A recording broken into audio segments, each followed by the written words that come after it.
안녕하세요. 이번에 토마토에서 복합칩 강의를 해드리게 된 임희조 강사입니다. 이번에 새롭게 복합칩이라는 책이 나왔습니다. 책이 정말 많은 양의 소위 복해 관련된 책들이 수없이 많은데 그 중에서 또 하나의 책이 나왔다라고도 볼 수 있는데 책을 한번 쫙 보면 30일 정도의 구성이 되어 있습니다. 30일로 하루에 어느 정도의 단어를 끊어서 토익에서 자주 출제가 되는 한 3,000개 정도의 단어를 다 숙지를 해보자 라는 걸로 책이 구성이 되어 있습니다. 책은 그냥 단어를 외우는 건 참 어려운 일입니다. 단어만 그냥 드립다 외워서 외워지지 않을 터인데 책의 구성은요, 앞에서 나온 얘기가 결국 뒤에서 또 나오고 반복이 되고 그 안에서 계속 중첩되는 표현들을 혼자 정리할 뿐만 아니라 이것을 통해서 제가 중요한 표현들, 단어만 남겨낸 게 아니라 그 안에 있는 여러 가지 표현들과 구문들을 많이 정리를 해드리고자 합니다. 단어만 외우는 거 그렇게 재미없습니다. 학생들한테서 학원에서 실제로 대단히 많이 듣게 되는 질문 중에 하나가 선생님, 단어가 외워지지 않습니다. 단어를 어떻게 하면 좋을까요? 라는 질문들을 참 많이 하거든요. 그런데 일단 시작하시면서 기억하실 한 가지는 실제로 토익 Part 5하고 6에서 52문제죠. 단어만을 물어보는 문제는 사실 한 10% 정도밖에 되지 않습니다. 나머지 80에서 90% 정도의 문제는 단어라고 생각을 하시는 거고요. 단어를 응용한 소위 표현이라든가 구문들을 물어보는 문제가 Part 5 그리고 6의 문제가 됩니다. 따라서 계속 우리가 수업을 하면서 강의를 들으면서 제가 수업을 해드리면서 나갈 부분들은 그 표현들과 구문들을 꾸준하게 정리를 해드리고자 합니다. 책에 나와 있는 것만 계속 제가 똑같이 불러드리면 재미없죠. 그건 혼자 보면 될 거니까 책에 없는 부분들 하지만 시험에 나왔었고 또 나올 것 같은 부분들을 차근차근 정리를 해드리고자 하니까 교재를 보시면서 계속 적을 것 적으시고 그리고 또 녹화된 강의를 듣는다는 장점은 돌려볼 수 있다는 장점이 있죠. 계속 반복해서 보시면서 모자란 부분을 한번 채워가는 공부를 해보도록 하겠습니다.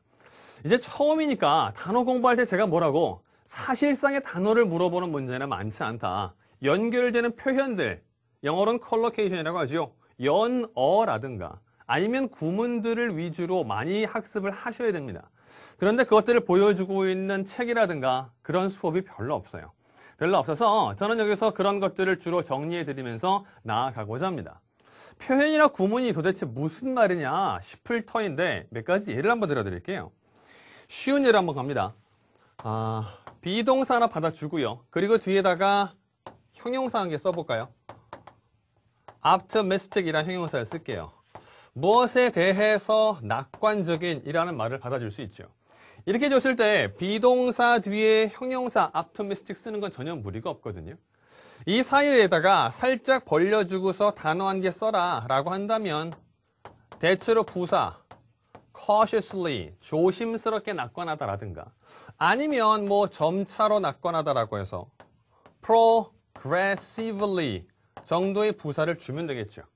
시험 문제에서 이런 식으로 형용사를 수식하는 부사를 고르세요 라는 문제 되게 자주 줍니다. 그런데 실제 시험에서 어려운 건 이겁니다. 둘 중에 한 개가 안 된다는 거죠. 이거를 골라라는 걸 문제를 줄 텐데 뭐가 맞습니까? 한국말은 둘 다 되는 것 같거든요. 조심스럽게 낙관하다 아니면 점차로 낙관하다. 한국말의 뉘앙스는 둘 다 괜찮아요. 참 힘든데 시험 문제 나왔으니까 고를 수밖에 없어요. 답을 골라볼까요? 정답은 여러분들이 생각하기에 이건 반 정도 골랐고요. 나머지 반은 또 이거 골랐거든요. 둘 중에 뭐가? 이거는 못 써요. 이게 도대체 왜 안 될까 싶어서 사전을 막 뒤집니다. 뒤져보면 cautiously는 조심스럽게 나오고 progressively는 점차로라고 나온단 말이에요. 즉 사전에 이 단어들만 외워선 답을 풀 수 없습니다. 왜 이럴까 싶어서 제가 영영사전을 한번 뒤져봤습니다. 뒤져봤더니 optimistic을 보면 cautiously optimistic about이라고 써있고요. cautiously를 뒤지면 cautiously optimistic이라고 써놨습니다. 즉 이건 얘들한테 영어를 쓰는 사람들에게 있어서 거의 굳어진 표현이라는 거죠. 이런 위주의 공부를 하셔야 된다는 거예요. 즉 붙여서 cautiously optimistic이 하나의 표현이구나를 알지 않으면 안 되는 겁니다. 물론 그 이유는 있죠. 여러 가지 이것이 안 되는 이유를 설명하자라고 한다면 progress란 단어의 의미가 다소 점층하는 느낌을 갖게 됩니다. 무슨 얘기냐면 낙관을 할 때 이것이 마치 단계적 개념이 있어서 우리가 그런 대화를 하는 거죠. 친구한테 불러놓고서 야, 나 말이야 지금 낙관 3단계다. 좀 있으면 낙관 4단계가 될 것 같아. 이게 말이 안 되잖아요. 그게 안 되니까 이것을 쓰지 못하겠다라는 이유는 돼요. 그런데 그렇게 다 따지긴 좀 힘들죠. 일단은 이거 붙여서 아하 이게 표현이구나 라고 기억을 해두시는 게 좋다라는 겁니다. 그러면 이거 한 개만 이것만 특이하니까 그렇겠지요 라고 할까요? 아니에요. 또 다른 예도 있습니다. 다른 예를 한번 또 들어볼까요? 관사한 주고서 뒤에다가 역시 형용사라는 게 써보겠습니다.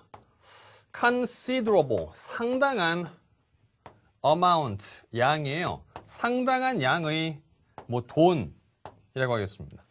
상당한 양의 돈이라고 한다면 형용사가 뒤에 명사를 수식해 준 건 전혀 문제가 없죠. 이 자리에서 형용사를 여러 개 쓸 수 있어요. large 가능할 것이고요. 크다, big 가능할 것이고 huge, 거대하다 이런 단어들이 가능합니다. 제가 이거 썼다면 또 눈치 빠른 분들 여러분들은 알겠죠? 이 중에 결국 또 안 되는 단어가 있다는 겁니다. 공부를 계속 하다 보면 왠지 considerable amount라는 단어는 자주 봅니다. large amount 괜찮아 보이고 big, huge 잘 모르겠어요. 그런데 역시 이것도 나왔던 유형이라면 찾아내셔야 됩니다. 뭐가 답이다? 이 중에서 considerable 씁니다. large 써요. 그런데 이거는 못 써요. huge 써요. 이건 안 된다는 거죠. 이게 왜 안 됩니까? 를 설명하기 시작하면 참 어려운 겁니다. 왜? 다 이거 크다란 단어인데 왜 유독 이건 안 될까 싶어서 어려움이 생긴다는 거죠. 결국 이런 유형에서 붙여서 considerable amount, large amount, huge amount 붙여서 정리하고 공부한 학생들만 이런 문제들을 맞추게 됩니다.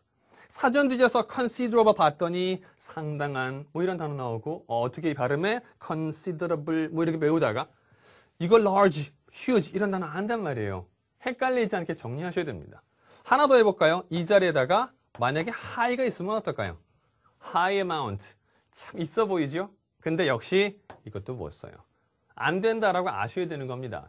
즉 표현 위주의 공부를 하실 필요가 있다라는 겁니다. 그런 정리들을 계속 수업하면서 교재 안에 있는 내용들 바탕으로 추가 정리들을 좀 해드리고자 합니다. 그것들을 잘 기억하셨다가 공부를 하시면 무리가 없겠죠. 자, 그럼 우리 하나만 더 해볼까요? 이것만으로는 좀 모자라죠. 부사 고르는 문제 아니면 또 형용사를 고르는 문제 있었다면 하나 더 해보자. 이번엔 동사를 고를 수도 있을 겁니다. 동사를 고르는 문제 자주 보이는 표현 중에선 이런 게 한 게 있죠. 수익을 내다라는 표현에서 make a profit 이렇게 쓸 거예요. 이 자리에 쓸 수 있는 동사 turn 이란 단어 가능하고요. reach라는 단어 수익을 도달하다 괜찮아 보입니다. 이 자리에다가 뭐 gain 이런 동사도 줄 수 있겠죠. 아니면 벌어들이다 earn 다 나올 수 있을 터인데 이번엔 동사들을 여러 개 써놨습니다. 이 동사 중에 도대체 뭐가 맞을까? 다 돼요. 근데 이번엔 또 한 개가 안 됩니다. 뭐가 안 될까요? 답 찾으셔야 됩니다. 뭐가 안 된다? make. 동사에 맨날 명사 붙여서 쓰는 거 허구한 날 make예요. 괜찮아 보이죠? turn a profit 이런 말이 있습니다. reach도 돼요. 근데 이것만 안 됩니다. 고르기가 어려워요. 동사의 뜻을 전부 다 알아도 답을 찾기가 참 어렵다라는 거죠. 이런 것을 바탕으로 결국 아하 이것도 되거든요. 이건 안 되는구나 라는 위주의 학습을 하셔야 실제 시험에서도 큰 도움을 얻으시게 될 겁니다. 그래서 수업을 앞으로 계속 20강 동안에 진행이 될 동안에는 이런 위주로 수업을 해드릴 거니까요. 조금 하실 내용이 많아도 잘 적어두시고 잘 모르겠어요. 계속 반복해서 보시면 굉장히 큰 학습에 도움이 되실 겁니다. 막연하게 단어만 외우는 게 아니라 강의를 듣는 동안에 알지 못하는 사이에 부지 중에 성적은 굉장히 쉽게 오를 겁니다. 그런 생각하시면서 앞으로 지금부터 본격적으로 한번 수업을 들어가 보겠습니다.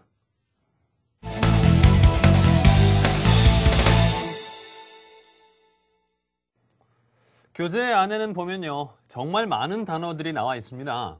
하루 안에 다 외워버려라 라고 하기엔 사실상 랭크를 지금 매겨놨잖아요. 랭크 1부터 100까지가 나와 있습니다. 하루에 100개의 단어를 다 외우면 참 좋아요. 이거 다 외우는 걸 일단 여러분들의 하루의 목표로 삼도록 합시다. 외우고 내일 기억이 안 나요. 상관없습니다. 한번 외우는 것 자체가 의미가 있는 것이고요. 제가 수업을 해드릴 터인데 모든 단어를 다 설명하진 않도록 하겠습니다. 모든 걸 다 봐드리면 거의 단어와 뜻만 부르고 끝나야 되거든요. 그런 강의는 아무 의미 없죠. 교과서 보고 읽는 강의는 의미가 없으니까 중요하다 싶은 거 조금 더 추가적으로 정리를 하자라는 부분들을 위주로 설명을 드리도록 하겠습니다. 왼쪽에 나와 있는 뭐 rank라고 쓰인 부분들 참고를 한번 그냥 별로 중요한 건 아니고요. 한번 보시고 나와 있는 동사 아니면 형용사, 어휘들 중심으로 설명을 하겠습니다. 첫 번째부터 가시죠. 일단 위에서 두 번째 나와 있는 provide라는 동사를 한번 설명하겠습니다. 예문에 나와 있는 건 어렵지 않죠? That Italian restaurant은 provides 탁월한 서비스를 for guests 손님들에게 제공을 합니다. provide라는 단어 나옵니다. 그거 자체에 뭐 전혀 무리가 될 것 같지는 않고요. provide에 대해서 우리가 알고 있는 표현은 이런 거는 기본적으로 이미 알고 있습니다. provide, A를 제공하다. A에게 제공하다인가요? 모르겠죠. 이렇게 보통 받죠. A would be입니다. 이거는 바꿔서 쓸 수 있어요. be for 혹은 to도 씁니다. A 이렇게 나오거든요. 그러면 제가 좀 전에 해석을 이상하게 했잖아요. A를 제공하다, A에게 제공하다. 물어볼게요. A가 사람인가요? B가 사람인가요? 뭐가 사람이다?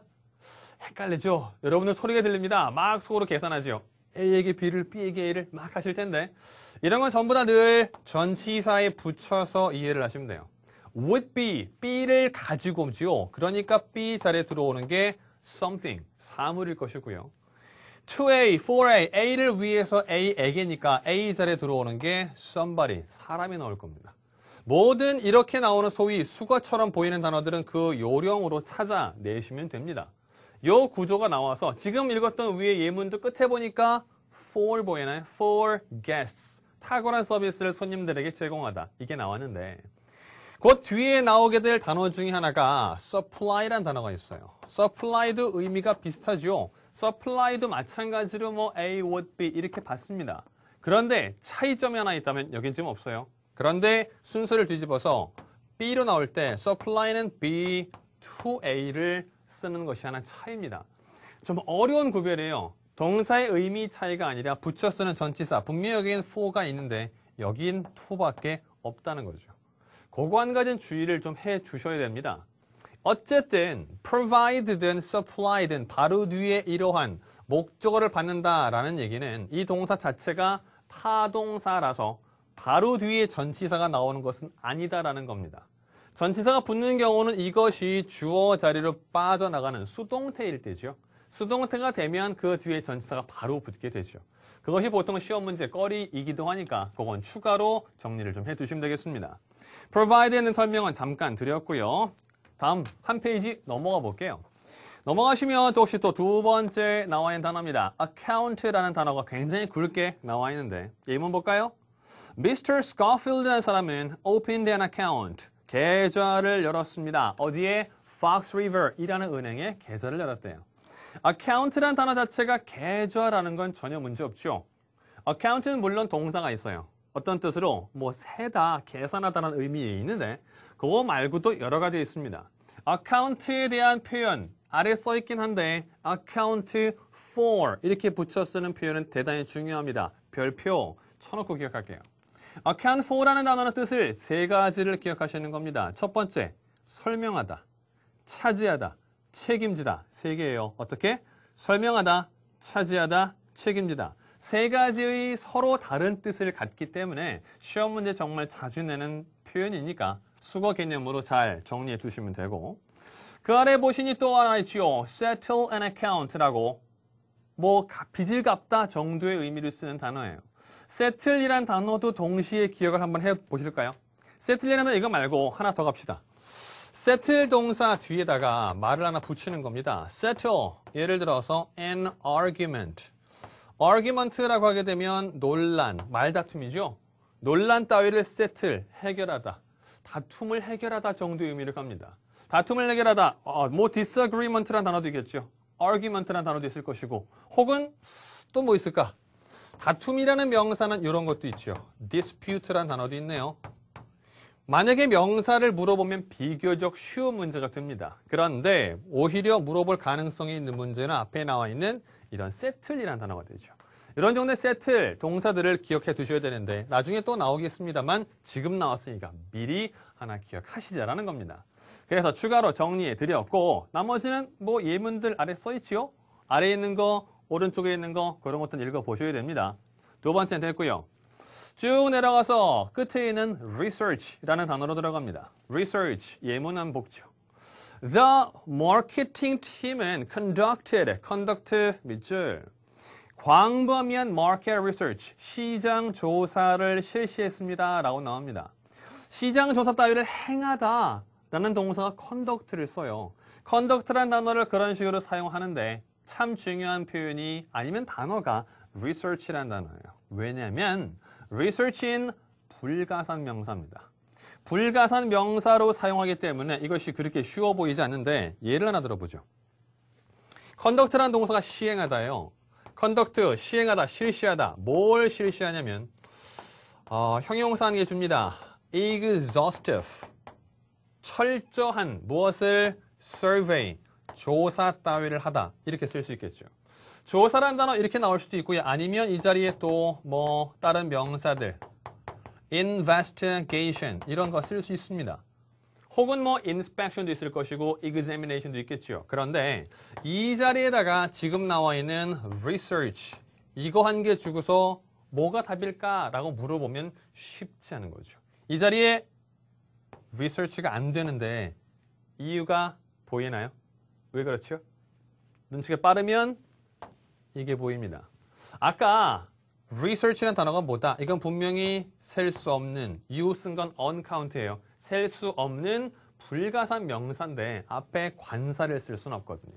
셀 수 있는 명사를 가산이라 부르고 셀 수 없는 것을 불가산이라 부른다면 어찌되었든 이 자리에 관사 때문에 이건 못 쓴다라는 얘기입니다. 지금 교재에 나와 있는 것도 가만히 보시니까 분명히 앞에 관사가 나와 있지 않죠. 그래서 이 자리에 research를 썼다라고 보셔야 되고 그럼 거꾸로 할 수 있죠. 이 자리에 survey라든가 inspection 그거는 또 쓰기가 어려운 겁니다. 곤란하다라고 일단 이해를 해두시면 이것도 됐겠네요. 다음으로 또 넘어가 보시죠. 다음 장에 두 번째 나와 있는 submit라는 단어입니다. submit는 제출하다로 갑니다. 예문 보지요. Please submit your proposal. 당신의 제안서를 by 언제까지? Tomorrow. 내일까지 submit. 제출해 주세요. 라고 나옵니다. 앞에 please라고 나왔으니까 어차피 그건 부사고 뒤에다가 submit이라는 동사가 나왔죠. 명령문이에요. 명령문의 구조는 좋은데 submit라는 단어 자체의 특징은 늘 뒤에 목적어가 와야 되는 submit는 타동사예요. 뒤에 늘 목적어가 따라와 있어야 된다라고 보여야 되고요. 지금 문장은 너무 짧아요.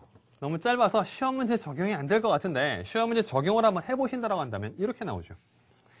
submit라는 동사 자체는 제출하다로 사용을 하게 되는데 이것은 제출합니다.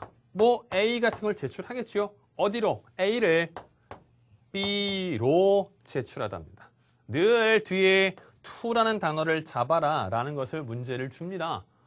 이런 식으로 A를 B에게 주다, 보내다란 동산, send란 동사도 똑같이 써요.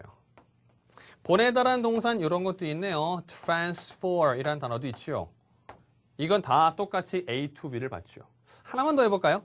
forward란 단어도 있습니다. 마찬가지로 A를 B에게 주다, 보내다 라고 사용하게 됩니다. 다 to라는 전치사가 사용되었다라는 것이 주목할 만한 부분이 됩니다. 추가로 정리하시면 무리가 없죠. 써드리면요. 그냥 이것만 외우시면 안 돼요. 그럼 공부 못하는 지름길로 가는 겁니다. 공부를 해도 점수가 오르지 않는 비결이 하나 있습니다. 그 비결 알려드릴까요? 이상한 비결이죠. 해도 오르지 않는 방법. 이거 계속 눈으로 보시면 점수 절대로 안 올라갑니다. 적어도 써는 봐야죠. submit A to B, send A to B. 써는 봐야 돼요. 근데 그것도 그렇게 좋은 방법은 아닙니다. 가장 좋은 방법이 있다면 이걸 계속 입으로 읽으시는 겁니다. 어떻게? submit만 하시는 게 아니라 submit A to B, send A to B, transfer A to B, forward A to B 붙여서 읽자라는 거죠. 어떻게? 한번 읽어볼까요? Submit A to B. 따라했나요? 다시 Submit A to B 혹은 Send A to B. 나머지 두 개도 읽어보셔야 됩니다. 2부라는 공부가 가장 지혜로운 공부다 라고 말씀을 드리면서 두 번째는 일단 됐네요. 아래로 좀 내려올까요? 네 번째 나와 있는 단어 notice입니다. notice도 참 까다로운 단어입니다. 예문을 일단 보죠. Miss Clementine이라는 사람은 will post a notice. 공지서 쪽지를 붙여놓을 겁니다. About the conference. 회의에 대한 쪽지를 붙여놓겠다라고 얘기를 합니다. 이 자리에 나와 있는 notice라는 단어는 좀 어렵습니다. 왜냐하면 notice는 동사도 있고요. 명사도 있는데 명사의 특징이 조금 갈려요. 일단 말로만 해볼까요? notice라는 단어는 기본적으로 명사일 때 두 가지로 가는데 첫 번째는 공지, 통보라는 명사가 있고요. 또 하나의 명사 뜻은 쪽지, 통지서라는 의미가 있습니다. 두 번째 얘기했던 쪽지, 통지서의 의미로 갈 때는 셀 수 있는 가산 명사지만 첫 번째 얘기한 통보, 고지라는 의미를 가면 불가산이에요. 불가산이라서 아래 보시면 하나 써있는 조그만 글씨로 쓰이는 거 보이나요? Without further notice. 추가적인 통보 없이라고 씁니다. notice 앞에 관사가 없잖아요. 없이 사용할 수 있다는 얘기죠. 그 부분을 주의하셔야 되고 하나 without 대신에 다른 전치사 한 개만 적어두시죠. until 이라는 단어도 씁니다. until further notice. 추가적인 통보가 있을 때까지 이 두 개의 어구는 참 단골 시험 문제예요.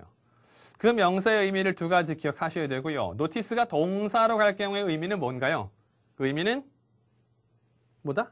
깨닫다 혹은 인지하다라는 의미를 갑니다. 의미 조심해서 구별을 하셔야 되니까 잘 정리해 두시고 또 한 장 넘어가 볼까요? 하나 넘어가시면 첫 번째 available이라는 형용사가 나옵니다. available이라는 단어도 참 시험에 자주 내는 단어인데 예문으로 보죠. The government, 정부는 is trying to make more jobs. 조금 더 많은 일자리를 available, 이용할 수 있게 더 많은 일자리를 만들어내고자 노력을 하고 있습니다. available이라는 단어는 되게도 참 단순하고 무식하게 해설을 해드리면요. available이라는 단어는 예문에 나오잖아요. 그럼 답이에요. 야, 이거 말도 안 되는 소리죠? 무슨 옛날에 했던 소위 찍기강의 같아요. 그런데 찍기강의가 진짜 말도 안 되는 겁니다. 말도 안 되는데 available은 이제 공부 처음 하시니까 그럼 재밌으시라고 하는 거야. available 나오면 답이에요. 왜 답이냐고요? 지난 3년간, 5년간의 available이 나왔던 문제를 탈탈 뒤져봤더니 실제로 거의 80%에 육박할 만큼 정답률이 높았던 단어입니다. 물론 아닐 수도 있어요. 아닐 수 있는데 그건 어떤 경우냐면 예를 한번 들어보죠. available이라는 단어를 고르면 그것이 정말 뜻이 많아지고 정말 그것이 자주 정답이 되는 건 너무 많은 뜻을 갖습니다. 그런데 답이 아닌 경우가 있다고 했죠. 아닐 수도 있는데 그건 이런 경우예요. 저희 도시에 방문을 해주셔서 정말 감사합니다. 우리 도시에 머무시는 동안에 참 enjoyable, 재밌게 있으셨으면 좋겠습니다. enjoyable 아니면 이 자리에다가 똑같이 available, 형용사 주고서 아주 stay, 머무시는 게 좋았으면 합니다. 이 둘 중에 한 개를 골라라라는 문제도 있었습니다. 둘 중에 이거 뭐가 맞나요?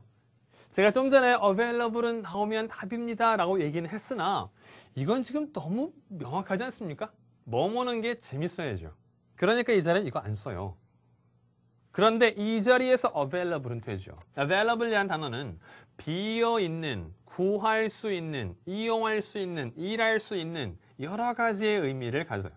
그래서 많은 쓰임이 있다 보니까 예문에 주면 혹시 라는 생각하고서 찾아내시면 되는 단어니까 그리 참고를 일단 해두시면 available 이건 됐네요. 조금 내려갈까요? 끝에 charge라는 단어로 갑니다. charge 예문 보죠. You need to pay $20. $20를 내셔야 됩니다. 뭐로? 서비스 차지로 to wash your car. 자동차를 wash, 청소하기 위해서 그만큼은 좀 내셔야겠네요. 이거는 붙여서 그냥 읽어두세요. 어떻게? service charge라고 읽어두셔야 됩니다. 어떻게? 한번 따라해볼까요? service charge. 다시 service charge. 수수료 아니면 서비스 요금이라고 보시면 돼요. 거의 붙여서 쓰는 말입니다. charge란 단어가 들어가는 걸로 알고 있는 표현이 한 개 있을 것 같아요. 혹시 공짜로라는 말을 아나요? 어떻게? free 써서 free of charge 이렇게 쓰죠. free of charge, free of charge 그러면 공짜로라는 표현을 씁니다. 즉 처지가 안 되는 거예요. charge란 동사의 의미는 어떠한 일을 한 것에 대해서 주는 돈을 가리켜 charge라고 하거든요. 그 차지를 안 하겠다는 거니까 공짜로라는 말이 만들어지는 겁니다. 그래서 정답 처리하실 만은 할 것이고요. 굉장히 많은 표현들이 있는데 한꺼번에 다 하면 질리니까 차근차근 짚어서 갈게요. 잘 못 들었나요? 그럼 돌려서 세워놓으시고 적어두시고 어떻게 입으로 계속 말해 보시는 겁니다. 일단 좋지요. 또 하나 넘어가 보겠습니다. 첫 번째 나와 있는 단어입니다. process라는 단어가 있네요. process 예문 갈게요. Our company, 우리 회사는 has adopted, 채택하다, adopted. 새로운 workflow, 업무가 흘러가는 과정에 있어서의 그 process를 도입했습니다. 이게 될 텐데 process라는 단어, 이거 자체가 의미가 또 여러 개가 있죠. process는 동사가 있어요. 동사라고 하면 처리하다라는 의미가 있고요. 명사라고 할 때는 두 가지의 의미를 기억하면 됩니다. 진행 아니면 과정이란 뜻이 있어요. 진행이나 과정이란 의미를 갖는 게 process. 그리하여서 여러 가지 아래도 몇 개 나와 있죠? 있는데 그 중에 주의하실 게 하나 있다면 조그만 글씨로 써 있는 것 중에 processing 보이나요? process와 processing은 구별하시는 겁니다. process는 다시 동사라고 하면 처리하다. 혹은 명사라고 하면 진행, 과정이라는 뜻이지만 processing이라는 단어는 명사로 처리라는 뜻이 있어요. 그 두 개의 구별이 좀 어렵습니다. 헷갈릴 수 있는데 자주 보여주는 문제예요. 그래서 정리를 좀 잘 해 두실 필요가 있고요. process란 단어에 있어서는 이런 표현도 하나 갈까요?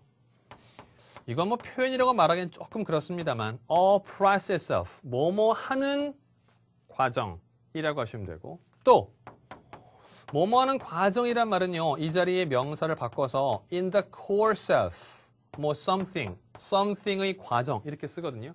이 course 자리에다가 똑같이 지금 나와 있는 process라는 단어를 집어넣어도 전혀 무리가 없어요. 표현이죠.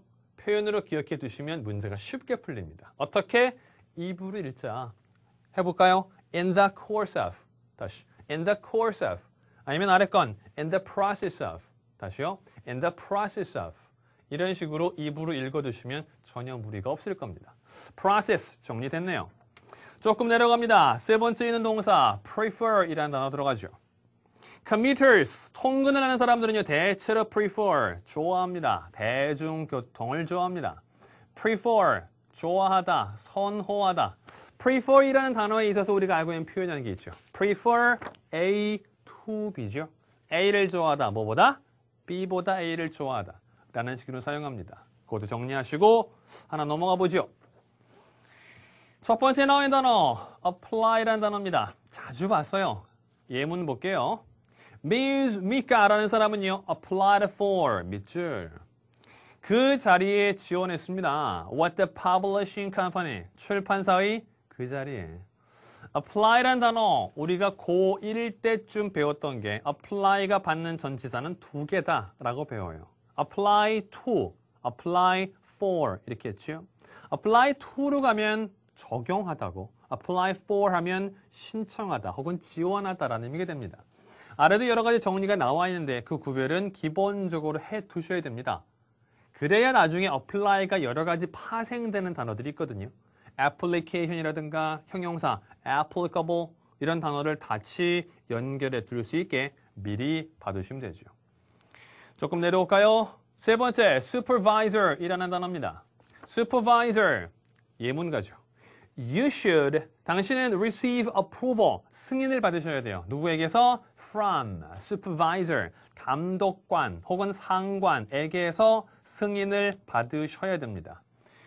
뭐 상관에게서 받으래요. supervisor, 이건 전혀 문제가 안 되는 것 같습니다. 그런데 헷갈림이 발생하는 문제가 하나 있습니다.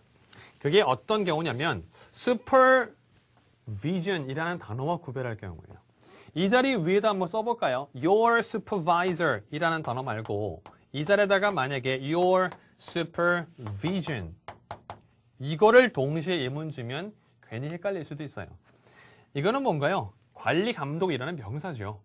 관리 감독에게서 받는 게 아니라 관리자, 상관에게서 받는 거니까 분명히 사람 명사가 옳습니다.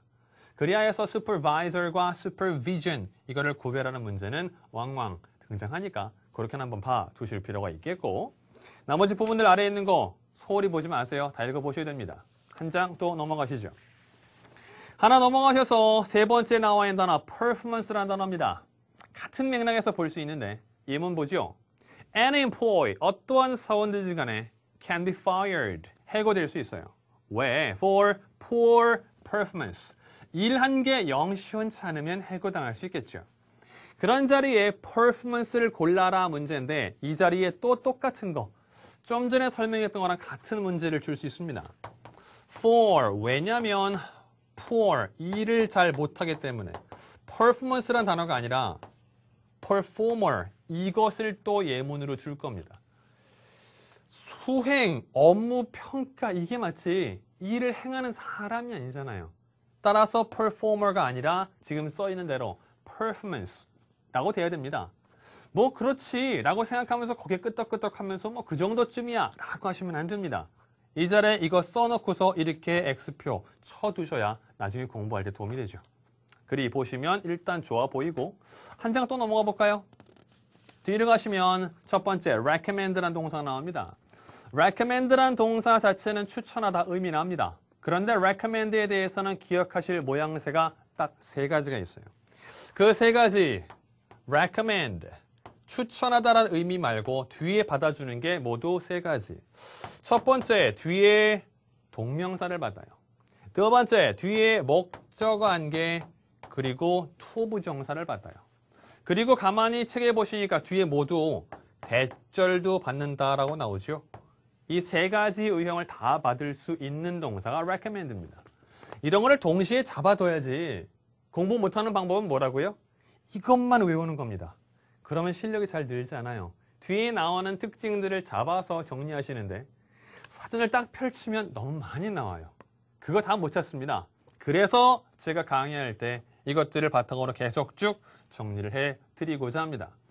수업이 계속 이런 식으로 정리를 해드려서 많은 부분들을 잡아드리고자 하는데 이전까지 잘 들어보지 못했던 유형의 수업일 겁니다. 다소 어렵다라고 느낄지 모르나 학생들이 수강생들의 만족도가 가장 좋은 강의를 해드리려고 하고 지금까지도 가장 좋은 강의를 해오고 있다라고들 평가를 받았습니다.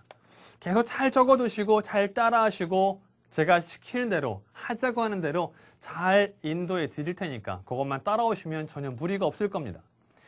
제가 설명하는 건 중요하지 않다고 하는 건 아니고요. 그 이외의 건 읽어보시면 알 것 같아서 일단 넘어갔습니다.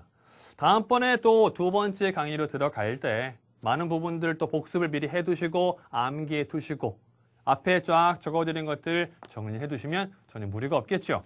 우리 계속해서 다음 강의에서 또 뵙겠습니다.